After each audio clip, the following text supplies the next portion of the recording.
Thank you all.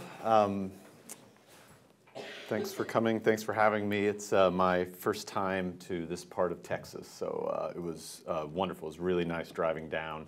I was telling Dr. Castile, though, that I kept seeing these signs for rivers, and I kept crossing and not actually seeing any rivers. So I might come back and teach a symposium on how to identify a river, because in the Northwest, we prefer water in our rivers. It's just a small thing of ours. No, it was a beautiful drive, and it's really great to be here. I want to talk a little bit about place, the way a novelist thinks of place. As a location, as a sort of soul to the story that you're writing. And it's something that I've thought about almost since I started writing, partly because of the place that I come from, which I'm going to talk a little bit more about and read a little bit about today. I come from Spokane, Washington, which most of you, I would guess, a few of you have been, I know, but most of you probably haven't. And Spokane is a city of about 200,000 and a metropolitan area of about 600,000. It's very blue collar, very not the most cosmopolitan place. And growing up there as I did and wanting to be a writer, I was convinced of pretty much one thing, that two things. No writer could ever come from Spokane, and no writing could ever be set in Spokane. In 1997, I had published my first book, a nonfiction book, but I was busy trying to write fiction, and my wife and I went to Italy. We went to the Cinque Terre, and I wandered into these coastal villages carved into the cliffs. You can only reach them by boat or by train, some of them. They have foot trails between each other, but because they're etched into the cliffs, there's no place for cars. And this seemed to me such a beautiful, vivid, exciting and romantic place that I thought, this is the kind of place you write about fiction. The place I'd come from, not so much. And I think part of that has to do with familiarity. We grow up in a place, we see it, it seems to us the way places can only be. But part of it, I think, has to do with who we are and the way we come into writing. And I'm going to tell you a little bit about my own story. I grew up in a very blue-collar family, a family of cattle ranchers. My grandfather was a cattle rancher, and my dad had got a job at Kaiser Aluminum, an aluminum plant in Spokane, but all he wanted to do was return to his family ranch. And we bought a small piece of land there bordering the Spokane Indian Reservation in 1974 and moved up there for a while and lived there for a couple of years. And it was sort of a grim place. It was poor and not very well educated, and yet I sort of loved it. But as a writer, often I think you feel like an outsider. You feel like an outsider to your family, to the place you're from, and certainly among this breed of stoic cattle ranchers, someone who thought in terms of story and wanted to be a novelist was an outcast.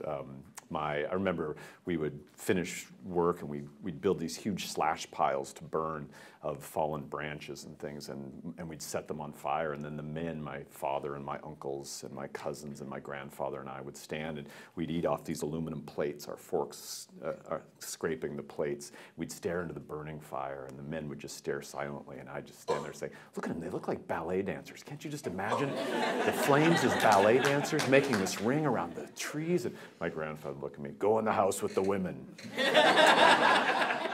And it was an incredibly loving and warm place to grow up, but I always felt a bit like an outsider. I was not only the first male in my family to go to college, I was the first male to graduate from high school in my direct line. My grandfather and father didn't really see the need for education. They went into the Navy as soon as they were old enough, quit to work on the ranch or to weld or to get a job in an aluminum plant or to hop on a freight train or to get crushed by a crane or whatever they needed to do. So growing up and wanting to be a writer was not something that I thought was really in the cards. I wanted to be two things. I wanted to be an NBA point guard, and I wanted to be a writer. And I can't lie to you and say that one seemed more unlikely than the other. They both seemed incredibly unlikely. But I chased both of them as you chase dreams.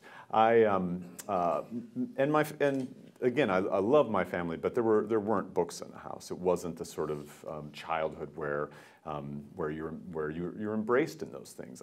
Books were the sort of friends I had outside my family. In fact, years later, after I published my first book, I was feeling sort of full of this great joy that, boy, I've done this thing. And I went to a family reunion, and it was a fairly formal event, so we were all in our best cutoffs. And and I remember I see across the room my cousin Len sees me, and there'd just been a story about me in the paper. He comes over, and goes, "Hey, man." And I look up, he's got a drink in each hand, and I think he's going to bring me a drink, but then I realize he's drinking from both of them. And his T-shirt says 0 to stoned in 2.4 seconds. And I said, "Hey, Len," and he said, "Hey, man, I saw the story in the paper." I said, "Yeah, thanks." And he said, "Yeah, congratulations. Did you see me in the paper?" And I said, "No." "Yeah, DUI. It's not a big deal." Said, "Yeah, well, anyway, man, congratulations. I didn't know we had and I could see him straining like his 8th grade vocab lessons trying to find the word. So I said, "Author?" He said, No, a book writer in the family." So I've not written my memoir yet, but when I do, it will be called The Book Writer. So coming from that childhood and wanting to be a writer just seemed almost impossible, seemed ridiculous in some way. And then you go to school, and you hope to find great schools. And I wish I could tell you that I was grabbed by some amazing English teacher in 8th grade. I did have some good teachers who tried, but against girls and 1970 Ford Mustangs and drive-in movie theaters and beer and pot and all the things that they were offering, books honestly didn't grab me. And I have called my high school, jokingly, but it's not that much of a joke, a bong and nunchuck factory, which it kind of was. And so I landed at Eastern Washington University as an 18-year-old freshman with not much to speak for my chances of this dream that I wanted to encounter, except that I had tested pretty well. I had a 3.14 grade point average. My dad said, as long as you get a 3 you can continue to drive. We took our SAT tests, and the counselor called me in and said, what have you been doing? How do you have a 3.14? Your SAT scores are through the roof. And she said, where do you want to go to school? You could go just about anywhere with these scores. And I said, I've always wanted to go to Cal Berkeley. And I chose Berkeley almost randomly because I loved reading about Ken Kesey. I wanted to go to Stanford too, but the Bay Area seemed to me the place for a well-intentioned lefty who wanted to be a writer to go to college. And my counselor said, I said, yeah, I'd love to go to Cal Berkeley. And she said, yeah, well, I don't know how you're going to get there. But here's an application to WSU. It's also a Pac-10 school. So she gave me an application to Washington State University, thinking that Pac-10 was the same no matter where, sort of like, here's Suffolk Community College in Boston. It's very close to Harvard. So I came home with applications for University of Washington, Washington State, and Eastern Washington. And I said to my dad, who was going to help pay for my school, all right, these are the 3 places I want to apply. And he said, well, they're each $15. Pick one. And I said, well, I guess University of Washington. He said, no, that's more expensive. I said, Washington State? Nope. And I said, how about Eastern? Good choice. So I applied to Eastern. I got in. And because of my high test scores, I got into the honors program. And the first day of honors, I walked into a classroom, and a professor named Don Wall was teaching an honors English class. And he assigned 10 novels and 10 books, actually. Some were plays, some were various things. 10 books over 10 weeks. And I had this brilliant strategy for writing papers that had gotten me all through high school. And I tried it in this class. I would find something in the first 2 or 3 pages to spark my interest, and then I would write a paper on imagery in the first act of The Duchess of Malfi, and would turn my paper in, would get an A, and then and so Dr. Wall pulled me aside and said, so you said in class one day, "You want to be a writer?" I said, "Yeah, I do want to be a writer, or a point guard." And while I'm not actually on the basketball team, expecting a growth spurt and for the vision to return in my left eye any moment, and then I'll be in the NBA. Dr. Wall said, "You know, if you want to be a writer, you really need to learn how to be a reader." And I'm selling myself short when I said I hadn't read. There were writers I was in love with. I loved reading since I was a kid. It was the assignments I didn't like to read. I loved reading Kurt Vonnegut. I loved science fiction. Later, I loved Douglas Adams. I loved things that opened your mind in that way. But to have someone else open my mind seemed like an assignment that I didn't want to take. So, but I took that challenge from Dr. Wall in 1984, and I've been at it ever since. I read probably 4 books a week. I'm constantly chasing and trying to find some way to become a writer. It was the first step, really, to realizing that you can be a writer from anywhere. In fact, writers come from anywhere. They come from everything. They can be insurance agents. They can be custodians, they can be one-eyed basketball players, they can be just about anything. You can be a writer at any age. People publish novels at 14, they publish novels at 80. I love the story of Norman MacLean, who spent his life teaching and writing, and then finally in retirement at 67 wrote one of the classics of Western literature, A River Runs Through It. That it can happen at any time. All it takes is glacial patience, hard work, and a love of language and writing. And so I decided to chase after writing, to try to become a writer. My dad had made a deal with me. As long as he would help me pay for college as long as I got a 3.0 and didn't get anybody pregnant. Within 2 quarters, I'd done both. I had a 2.8 and a girlfriend with a baby on the way. We're early procreators, us Walters. It's one of our strengths. Normal birth control has no effect on us. So, and I remember at that moment thinking, well, my desire to be a writer has passed.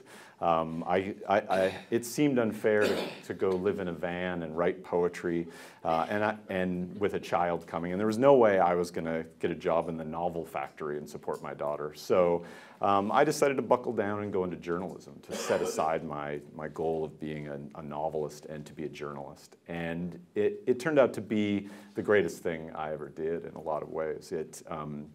First of all, I didn't set my goal aside. I continued to write fiction. I continued to read as if my life depended on it, which more and more I came to believe that it did. I came to find myself pushed in a way toward books that I had never before, even after I graduated. In fact, more after I graduated from college. I would spend a summer thinking, I need to read the Russians. Because I didn't go to a master's program and get an MFA, which is the traditional path to becoming a writer, I worked at it with a kind of chip on my shoulder, as if, oh yeah, they think they can keep me down, as if all MFA programs were doing was sitting around saying, well, thank God you're not all Jess Walter. That guy's never going to make it. I imagined every workshop at every MFA program ended with them taking my name in vain. And that chip on your shoulder is the thing you can have when you come from a place where you aren't expected to make it. When you are a 5'9" point guard, that chip becomes the most valuable thing you can have. The question then became what to write about, where to write. I hate more than anything when writers say, there are a couple of tropes that writers say that just drive me crazy. They'll say, this book took me 15 years to write. And I hate that because it makes it sound like it's such grueling, difficult, hard work. And I think they only say that to discourage civilians from trying it, because we're all like, I thought I have a book in me. This book took 15 years to write. Yeah, no, I don't. And the other thing they say is, the characters took over. The characters grabbed this story and took over and started acting on their own. And I love what Vladimir Nabokov said about that. He said, I've heard that trite thing about characters taking over. My characters are galley slaves. They do exactly what I say. So I was struggling trying to write fiction, trying to figure out where to write it about. And everything I wrote was set somewhere else. So in 1997, before I'd published a novel, before any really of my short stories had been published, my wife and I went to Italy. And she's Italian. And because my family tree ends at a freight train coming over from Fargo in about 1906, I have very little cultural background. So I sort of adopted hers. I fell in love with Italy. And I started a book called, at the time, The Hotel Adequate View, which was set in Italy, featured these characters I'd invented, bounced around in all these different places. And in 1997, I started thinking, this is the kind of place you write about. You can't write a novel about Spokane, Washington, but you can write about this place. I worked on that novel, hit a brick wall, set it down, and realized I had to write about my hometown. I had to write about Spokane. I did that for several books. I'm going to read a little piece in just a minute here, a very short piece about Spokane. But in the meantime, I set that book aside, and I have to tell you, I only finished it because that novel took me 15 years to write, and the characters finally took over. So as trite as it sounds, it's the truth. But in the meantime, I had to find some way to write about my hometown in a way that was honest, the way I've been honest about my family tonight. I've told that joke about Cousin Len at least 3,000 times, and every time he gets such a big kick out of it. But and as you all know about your hometown, you can be the hardest on it, but the minute someone else starts ragging on it, you come immediately to its defense. The only places I don't talk bad about my hometown are Seattle and Portland, because they are such self-satisfied, smug, overrated, end-of-the-road cities, and I will not ever let them talk bad about Spokane. And I'll say, no, you're right. You know, it's kind of a poor place, but you know, a place where a teacher or a cop can afford a house. I mean, it's got something morally good about that, I think. So I had to come to terms with being from Spokane and writing about Spokane, and so I'm going to read a short piece that a lot of times I'll give myself a writing challenge. I'll be stuck, especially on the novels, and so I'll find myself saying, what if I wrote about this? And one of my favorite writing exercises that I don't teach very often, but when I teach, I'll have my students pick something they're ashamed of, and from their past, and write about it, but not from your point of view, from someone else's point of view. And I'd given this assignment a couple times. I thought I should do that myself. And when I was a kid, because my dad worked at this aluminum plant, he would save for our trips by dropping the change from when he got home from the bar in a big whiskey jar. And when the whiskey jar was full, we got to take a vacation. Well, I started stealing from the whiskey jar, first to buy Almond Joys, and then to buy baseball cards, and then to buy cigarettes, and then to spend on, I don't even know. I mean, it got worse and worse. I would take a quarter, 50 cents here and there. But my shame was so deep. Well, I wrote a story, I fictionalized it, and I wrote a story, but I changed the point of view to the father's point of view. I wrote a story about a dad who, and it becomes a small detective story. Which of my 3 kids is a sociopath? And another writing assignment I gave myself was I often try to write in some form I've never seen a story written in before. And I was sitting, looking through I was doing some research, and I came across a statistical abstract. A statistical abstract is exactly what it sounds like. It's an abstract collection of statistics meant to tell you about a place. The census will release a statistical abstract, or the Department of Ecology, or all different sorts of places will do a statistical abstract, which is meant to sort of tell you about a place. So I wrote this piece, and it was published in McSweeney's. It's called Statistical Abstract for My Hometown, Spokane, Washington. 1. The population of Spokane, Washington is 203,268. It is the 104th biggest city in the United States. 2. Even before the Great Recession in 2008, 36,000 people in Spokane lived below the poverty line, a little more than 18% of the population. That's about the same as Washington, D.C. at the time. The poverty rate was 12.5% in Seattle. 3. Spokane is sometimes called the biggest city between Seattle and Minneapolis, but this is only true if you ignore everything below Wyoming, including Salt Lake City, Denver, Phoenix, and at least 4 cities in Texas. Number 4. This is really just another way of saying nobody much lives in Montana or the Dakotas. 5. My grandfather arrived in Spokane on a freight train he jumped near Fargo. Even he didn't want to live in the Dakotas. Number 6. On any given day in Spokane, Washington, there are more adult men per capita riding children's BMX bikes than any other city in the world. 7. I've never been sure where these guys are going on these little bikes, their knees up around their ears as they pedal. They all wear hats, ball caps in summer, stocking caps in winter. I've never been sure either whether the bikes belong to their kids or if they've stolen them. It may be that they just prefer BMX bikes to 10 speeds. Many of them have lost their driver's licenses after too many DUIs. Number 8. I was born in Spokane in 1965. Beginning about 1978, when I was 13, I wanted to leave. Number 9, I'm still here.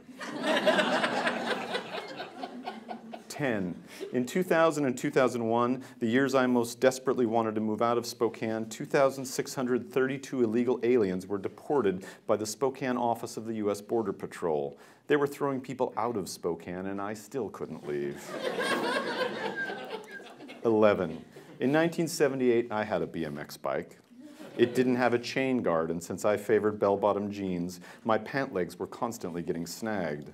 This would cause me to pitch over the handlebars and into the street. My cousin stole that bike once, but he pretended he'd just borrowed it without my permission, and eventually he gave it back. Later, it was stolen for good by an older guy in my neighborhood named Pete. I was in the front yard afterward being lectured by my father for leaving the bike out unprotected when I saw Pete go tooling past on our house on the bike he'd just stolen from me. Stocking cap on his head, knees up around his ears. I was too scared to say anything. Fear often overtakes me during such situations. I hated myself for that, far more than I hated Pete. In 1978, Spokane's biggest employer was Kaiser Aluminum. My dad worked there. Kaiser went belly up in the 1990s after it was bought by a corporate raider. All of the retirees, my dad included, lost a chunk of their pensions. Now the biggest employers in Spokane are government entities. Technically, I haven't held a job since 1994. This does not make me unique in my hometown. 13. One of the poorest elementary schools in the state of Washington is in Spokane. In fact, it's right behind my house. At one time, 98% of its students got free and reduced price lunch. I sometimes think about the 2% who didn't get free lunch. When I was a kid, we lived for 2 years on a ranch near Springdale on the border of the Spokane Indian Reservation. My dad commuted 60 miles each way to the aluminum plant. On the third day of school in 1974, a kid leaned over to me and said, "What's the deal, Richie? You gonna wear different clothes to school every day?" Because of my dad's job, my siblings and I were the only kids in school who didn't get free lunch and free breakfast. At home, we had cream of wheat for breakfast. At school, they had sugar pops. 14. Sugar pops tasted way better than cream of wheat. In 1974, my dad got laid off from the aluminum plant, and we still didn't qualify for free breakfast. I can't imagine how poor you had to be to get sugar pops. 15. Now they're called corn pops. Who in their right mind would rather eat corn pops than sugar pops? 16. Well, it's true that I don't technically have a job and that I live in a poor neighborhood. I don't mean to make myself sound poor. I do pretty well. 17. In Spokane, it doesn't matter where you live or how big your house is. You're never more than 3 blocks from a bad neighborhood. I've grown to like this. In a lot of cities, and especially in Spokane's more affluent neighbors, Seattle and Portland, it can be easier to insulate yourself from poverty. You can live miles away from any poor people and start to believe that everyone is as well off as you are. 18. They are not. 19. The median family income in Spokane, Washington is $51,000 a year. In Seattle, the median family income is $88,000 a year. Point, Seattle.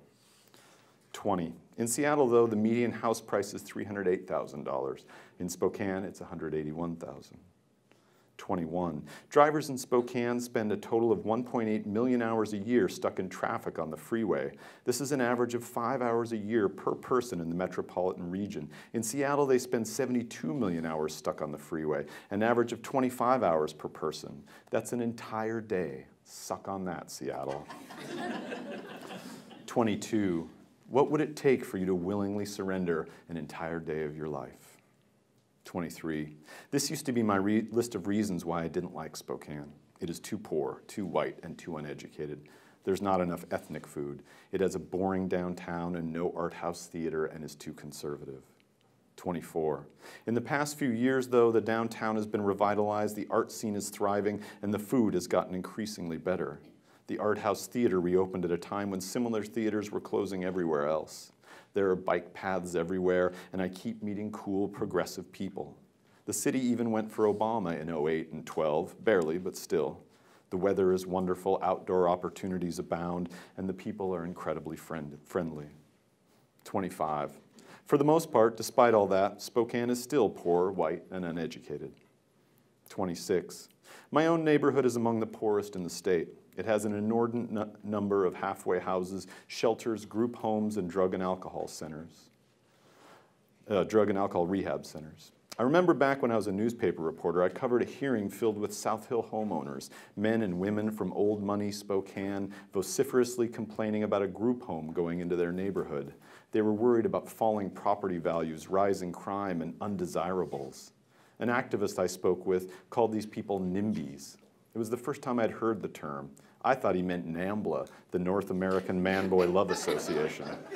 I thought this seemed a little weird. 28. Bedraggled and beaten women sometimes carrying babies and followed by children, walk past my house on their way to the shelter and the group homes. Often they carry their belongings in ragged old suitcases, sometimes in garbage sacks. 29. Poverty and crime are linked, of course. Spokane's crime rate is well above the national average and ranks the city 114th among the 400 largest American cities, just below Boston. There are about 10 murders a year and 1,100 violent crimes. There are almost 12,000 property crimes, theft and burglary, that sort of thing. One year, a police sergeant estimated that 1,000 bikes had been reported stolen. Number 30, I believe it. 31, my wife looked out the window at 2 in the morning once and saw a guy riding a child's BMX bike while dragging another one behind him. He was having trouble doing this, and eventually he laid down one bike in the weeds. I called the police and crouched by the window all night, watching until they arrested him. I felt great, like McGruff the crime dog. 32. Another time, before I was married, I'd gone for a bike ride and was sitting on my stoop with my bike propped against the railing when a guy tried to steal it. He just climbed on and started riding away, with me sitting right there. I chased him down the block and grabbed the frame, and he hopped off. Sorry, he said, I thought it was mine. What could I say? Well, it isn't. 33. Another time we hired a tree trimmer who showed up with 3 day laborers in the back of his pickup truck. One of them disappeared after only an hour of work. The tree trimmer didn't seem concerned. He said workers often wandered off the job if it was too hard. It wasn't until the next day I realized he'd made his escape on my unlocked mountain bike. 34. A friend's rare and expensive bike once went missing and showed up for sale on Craigslist. I drove with him to meet the seller. We made this elaborate plan that involved the 2 of us stealing the bike back or confronting the thieves or something like that.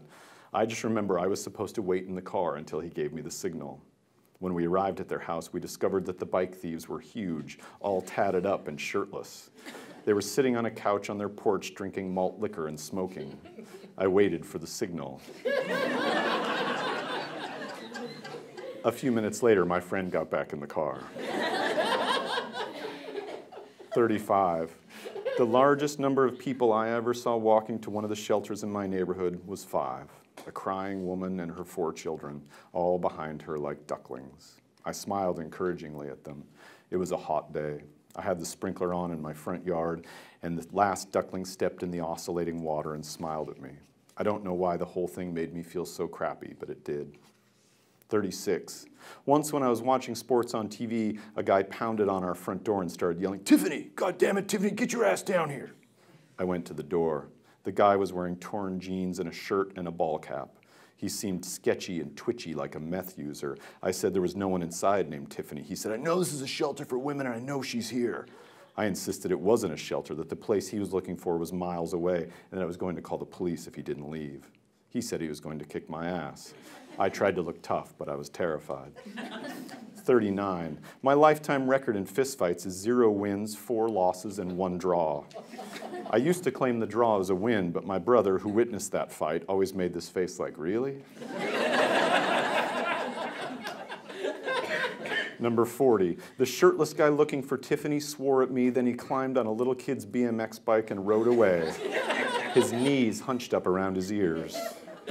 41. Later, when I was sure he was gone, I went to the shelter and knocked on the front door. A woman's voice came from a nearby window. Yes? I couldn't see her face. I told her what had happened. She thanked me and I left. 42. For days, I imagined the other things I should have said to that guy, or I imagined punching him. I felt like I'd not handled it well, though don't know what I would have done differently. 43. After that, I decided to volunteer at the shelter. I'd always seen kids playing behind the high fence and thought I could play with them or read to them, but I was told they only had a small number of male volunteers because having men around made so many of the women nervous. 44. Of the 36,000 people living in poverty in Spokane, most are children. 45. Right at the peak of my obnoxious and condescending loathing for my hometown, I rented a houseboat in Seattle for $900 a month so I could pretend I lived there. While staying on that boat and hanging around Seattle, I had a conversation with someone that was about what was wrong with Spokane. He said it was too poor and too white and too uneducated and too unsophisticated, and as he spoke, I realized something. This guy hated Spokane because of people like me. I grew up poor, white, and unsophisticated, and were the first in my family to graduate from college. And worse, had I made the same complaints? Did I hate Spokane because I hated myself? Was this all just a kind of self-loathing? Then I had this even more sobering thought. What was I the kind of snob who hates a place because it's poor? 46. I think there are only 2 things you can do with your hometown. Look for ways to make it better or look for a new place to live. 47. Last year I volunteered at the low-income school behind my house, tutoring kids who needed help with reading. Most of the other tutors were retired, and it was sweet to watch the 6-year-olds take these smiling seniors by the hands and drag them around the school looking for a quiet place to read. One day I was helping this intense little 8-year-old, Dylan. We read a story together about a cave boy who was frightened by a wolf until the wolf saves his life and becomes his friend. Every time I showed up after that, Dylan had the wolf book out for me to read. I'd say, "You should get another book," and he'd say, "Why should I read another book when this one's so good?" Point Dylan. 48. One day we talked about what scared us. After I told Dylan how I used to be afraid of the furnace in our basement, he told me he was scared that his brother would kill him. I laughed at the commonalities of all people and told him brothers just sometimes fight. No, my brother really tried to kill me. He choked me and I passed out and my stepfather had to tear him off me. I was in the hospital. I reported this to the teacher, who said the boy's brother had indeed tried to kill him. 49. The Halloween before last, I glanced out the window and saw a woman making her way past the front of my house with a toddler in her arms. I grabbed the candy bowl thinking they were trick-or-treating, and that's when I noticed a young man walking beside the woman. I noticed him because out of nowhere, he punched her. She swerved sideways but kept limping down the street. I dropped the candy and ran outside. "Hey," I yelled, "leave her alone." Now I could see the woman was crying, carrying crutches in one hand and a 3-year-old boy in the other. Her boyfriend, or whoever it was red with anger. He ignored me and kept yelling at her. "Your mom told me you were coming here. Now stop, I just want to talk to you. You can't do this." I stepped between them. "Leave her alone," I said. Then I said, "Get out of here." He balled his hands into fists and said, "That ain't happening." But he refused to look at me as if I weren't even there. His eyes were red and bleary. I told him he just needed to go home, but he wouldn't acknowledge me. He kept stepping to the side to get an angle on his girlfriend, and I kept stepping in front of him.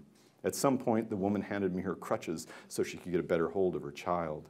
She was limping heavily. We air danced down the block this way, painfully, slowly, silently. Her, me, him. Eventually, I said, "Look, I'm going to call the cops and this is all going to get worse." His face went white. Then he tensed up and took a short, compact swing at himself. It sounded like a gunshot, the sound of his fist hitting his own face. It was loud enough that my neighbor Mike came outside. Mike's a big, strapping Vietnam veteran, about as tough and reasonable a man as I know. The guy seemed worried by Mike, certainly more worried than he'd been by me. Mike and I stood on either side of the woman until her angry young boyfriend gave up and stalked off. Twice more, he punched himself as he walked. He was sobbing. We waited until he was gone, and then we escorted her to the shelter. All the way there, the little boy stared at me. I didn't know what to say. For some reason, I asked if he was going trick-or-treating later that night. His mother looked at me like I was crazy. 50. At the shelter, I gave her back the crutches. The woman knocked on the door. It opened. Mike and I stayed on the street because that's as close as we're supposed to get, maybe as close as we want to get. A gentle hand took the woman's arm, and she and her boy were led carefully inside. Thank you.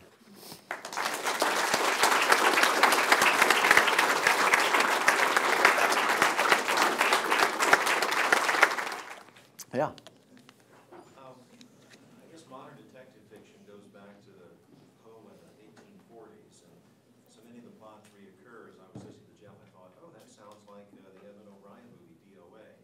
Oh, yeah. So my question for you is, what have you learned about working with an established genre with certain conventions, but bringing to it a freshness? You know, it's funny because certain kinds of fiction are called genre fiction, you know, crime and romance and anything you might care about, I suppose, science fiction. And I think everything, of course, it comes in a genre. And I think the best literature transcends its genre for whatever reason. For me, if a book is just funny, I tend to not remember it. If it's just suspenseful, it's like a potato chip. It's not a meal that I savor. It's not something that sticks with me. And so I think what I've tried to aspire toward in writing and the writing I respond to, and probably what I've learned because of that, is that everything has to connect in some human way. Because I skated through school without reading much Shakespeare, I've joined a men's Shakespeare club with 3 other writers and 3 professors, and we get together and we talk about these plays.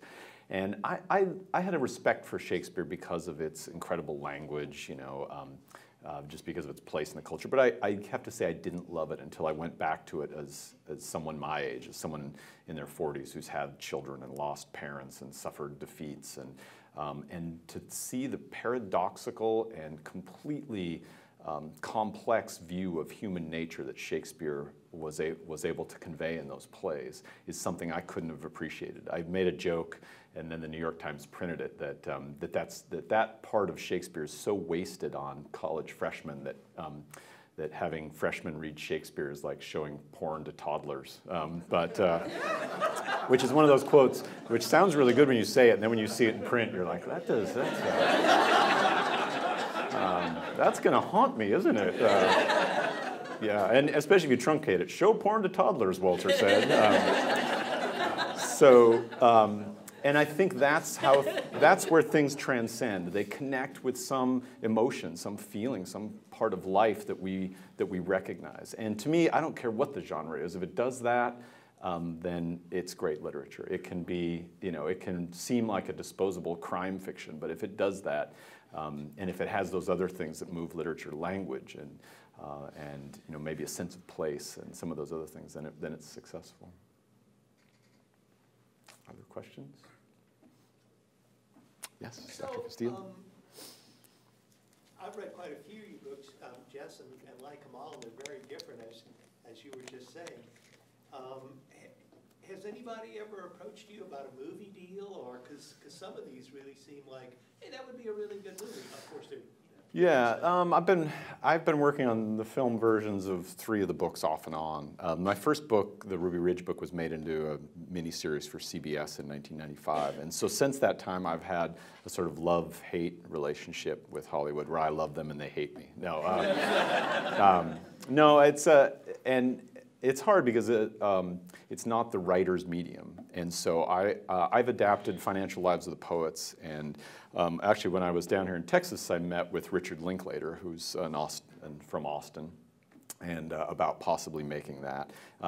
Jack Black has signed on to be in it, which is a strange casting choice, but Linklater, they worked together in Bernie, which I thought was great last year. So that could be good. I'm also adapting Beautiful Ruins right now with another director. Citizen Vince, Richard Russo wrote a script for it, and I've worked on that a little bit. But none of them have been made, which might just be the very best thing.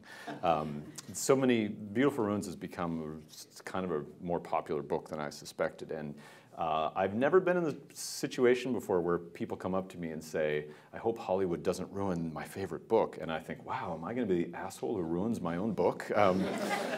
Because I'm helping adapt it, you know. And you have to, I mean, a movie script is so different than a book that you start by cutting 3/4 of what you've done.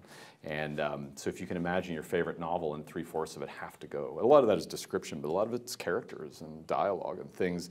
And if it wasn't supposed to be there, I wouldn't have put it in. You know, it's not like I did it arbitrarily. Well, how am I going to kill 40 pages? You know, it all mattered at the time, but with film, it's something else. So we'll see if any of the movies go through. Like I said, I sort of, if they make a bad movie, I'd rather they didn't even bother. So. And they make a lot of bad movies, so it's dicey. Yes. So, which other detective writers do you find are also paying attention to character and language as you do? You know, so much of modern crime writing, to me, I'm uninterested in because they don't. Because they're expected to do 2 books a year, or a book a year, and 2 ebooks, and honestly, the 15th time that the librarian has to solve a murder, don't you just stop going to that library? I mean, I'm sort of, I toyed with having a serial character. Carolyn Mabry was in my first novel, and I put her in the second novel, and then I became totally uninterested in her. I felt like everyone should get 1 novel. You know, if a person has 13 novels about them, they can't all be the best, you know, and so that's one problem I have. So, but among, you know, people who are writing, I think Pete Dexter crosses those lines in ways that I find fascinating. That Paris Trout and the Paperboy were amazing examples of literary crime novels. Richard Price, who wrote Clockers, I think Clockers might be one of the best novels I've ever read about anything. William Kennedy sometimes would wander into crime. Just Gone Baby Gone, the Boston writer. What's that? Oh, Dennis Lehane. Thank you. I don't know where that name went. Dennis Lehane writes in a way that I find pleasing. When I go old school, my favorite crime novel is The Postman Always Rings Twice. I think the rhythm of that is just a kind of American jazz. It's those staccato beats, you know, and to begin a novel with, they threw me off the hay truck around noon. It's like, you know, when the protagonist is being thrown off a hay truck, what do you have to do to get thrown off a hay truck? It just announces, you know, this is not going to be a love story. So, and I am constantly surprised. Some European crime fiction, I think, has more atmosphere, and so the writing sometimes I respond to more. Other questions? Yes? How did you make the jump from journalism to novel writing? Because like the two can be so different, but not always are. Yeah, they're very different. I would never have done it intentionally. I never would have become a journalist. I loved journalism. I always tell people that, you know, if you want to be a writer, one thing you need to do is when no one's looking, don't do this for other people to see, but write down your 10 writers that most inspire you, whose work you really would love to read. And those might be pop fiction, they might be whatever. But one of the names I would have written down when I was 19, 20 would probably have been Tom Wolfe. I loved that new journalism. And so even when I was a journalist, I had sort of literary concerns, I think. You know, they would send me out to a trailer fire, and I would return with a long opus about trailer life. And they would say, yeah, we just sort of care about the fire. And if you worked for a newspaper, you know that they measure things out in column inches. And the normal newspaper story is 10, 12 column inches. And my nickname among the copy editor was Old Triple Digit. Because, yeah, here's 240 inches, you know. And so I was always trying to write too much. I was always trying to write the sociological underpinnings of various things. And I think it came to a head when they sent me out to write about the last gas station closing in this small town. And that's happening in gas stations. You know, the cars get better mileage for one thing, but also towns can't support these gas stations. So I came back and wrote a piece of magical realism about how the gas station had opened the last year that the river had flooded in this town, and that I wrote essentially that the floods were going to return now. And the editor's like, I just don't get where you get that. And And I said, yeah, it's magical realism. And he just looked at me like, are you insane? So I was constantly sort of bucking against the constraints of journalism. But at the same time, I liken it, being a writer is like being a piano player.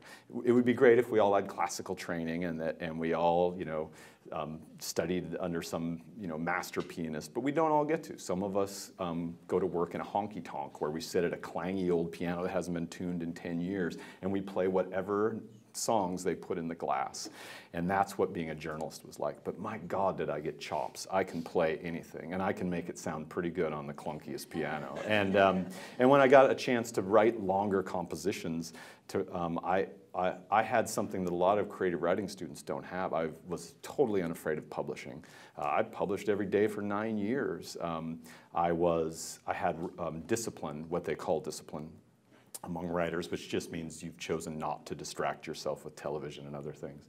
And I had an outward view of the world that you get as a journalist. As a fiction writer, sometimes you just sit and write over and over the story of your childhood and how your father wasn't nice to you, And journalists tend to be more expansive and outward. They want to know how systems work and how institutions work. And I'm making generalizations about both, but those things came about. I was writing short stories the whole time I was a newspaper reporter. I would finish work and I would go home, and it was a great outlet for those creative impulses, because you really can't make it up in a newspaper. They get angry with you. So I would go home and I would block out about 4 hours a week to write fiction. And so I was doing that the whole time. I always sort of kept my eye on it. And then when I did finally publish a novel, even though I was working on Beautiful Ruins, the big Italian novel, the one that I published came from my reporting experience. There's that old saying, write what you know. And you know amazing things as a journalist. It's great to see how it translates. You have to always be reading fiction and understand the idea of voice. That's the biggest difference. You have to find a voice. In a newspaper, they hand you a big institutional voice. As a fiction writer, the piece will tell you what the voice is. The voice of that piece that I read, Statistical Abstract, which is a kind of hybrid fiction, nonfiction, announces itself, and then the writer has to follow through. So that was probably the big thing. It took me about 7 years to publish my first short story. For 7 years, everything I wrote got rejected. The first novel that was published was the second one that I'd finished, and the second draft of the second one I'd finished. So it takes a while. I mean, the shortcut you have is, as I said, an ability to work. But it can be tough to transition over. You just have to write the things you love and stick with it. Yes.